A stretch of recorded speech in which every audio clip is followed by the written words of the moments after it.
vous avez abordé à plusieurs reprises vos valeurs, de manière directe ou indirecte. Vous dites que vous avez été élevé dans le respect de la nature, dans le respect des règles, dans le respect de l'éthique, de la ponctualité. J'imagine que votre éducation a été importante. Et c'est le moment de passer à ce que j'appelle question d'entourage. J'aime bien demander à mes invités qu'ils me décrivent 2 ou 3 personnes autour d'eux qui comptent et qu'elles me disent pourquoi elles sont importantes pour elles, pourquoi elles les aiment, qu'est-ce qu'elles leur a apporté. Est-ce que je peux vous rentrer un peu dans cette intimité-là ? Oui, alors pour moi, mon entourage qui est très important et qui compte beaucoup pour moi, c'est la cellule familiale, mon entourage familial. Peut-être parce que j'ai perdu mon père assez tôt et que j'ai pas envie de louper des choses que je peux faire pendant qu'on peut encore faire avec les personnes qui sont proches. Ouais. Donc ma mère, mon frère, ma soeur. Et par contre, j'ai aussi beaucoup appris donc, avec mon mari, qui est lui français. Et j'ai appris avec lui que tout ne doit pas toujours être strict et organisé. On peut avoir une grande folie de temps en temps. Et c'est pas pour ça que ça se passe moins bien.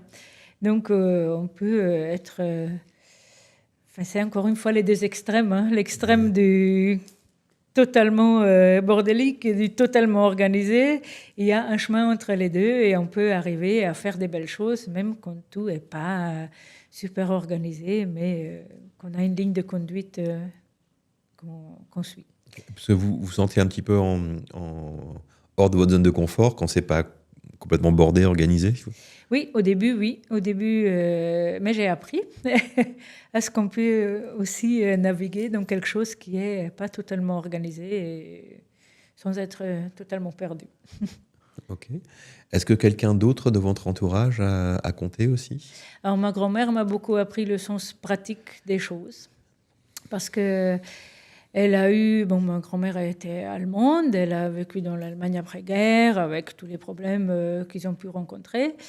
Et elle m'a vraiment appris de jamais baisser les bras, de jamais se plaindre. Se plaindre ne fait avancer personne, hein, ne fait pas avancer, mais de trouver les solutions pour pouvoir avancer. Et très souvent, c'est pratique, le sens pratique de tout ce qu'on fait. Et ça, je crois, c'est quelque chose que je transcris aussi dans mon métier. Il faut que ça soit pratique, facile et pratique. Tout ce qu'on fait, ça doit être pratique, servir l'objectif qu'on veut atteindre. Et cette grand-mère, qu'est-ce qu'elle vous a appris ? Qu'est-ce qu'elle a, elle, connu comme traumatisme qui explique aussi sa force de caractère ? Elle a vécu la guerre avec les peurs qu'ils ont pu avoir pendant la guerre et à la fin de la guerre aussi. Elle a perdu son mari assez tôt, elle a perdu un fils. Elle a eu des soucis après matériels. Et elle s'en est toujours sortie, et sans se plaindre, toujours en voyant le côté positif de ce qui arrive. Quel meilleur souvenir vous gardez d'elle ? Moi, je garde un souvenir d'elle, elle avait plus que 80 ans, elle venait nous voir en Suisse, et en train, toute seule, jusqu'à ses 90 ans, avec sa valise. Et je disais, mais t'as pas peur, tu veux qu'on organise quelqu'un qui vienne te mettre dans le train ? Non, je trouverai toujours quelqu'un qui va m'aider à monter ma valise. Et elle s'en est toujours sortie. Et toujours cet esprit positif de dire, ça va aller. Et ça, c'est quelque chose dont vous avez hérité, que vous sentez à l'intérieur de vous ? Oui, je suis d'un naturel plutôt optimiste, et je pense qu'il y a une solution à tout problème. Et comme j'ai dit au début, les difficultés sont là pour qu'on apprenne et pour qu'on fasse quelque chose.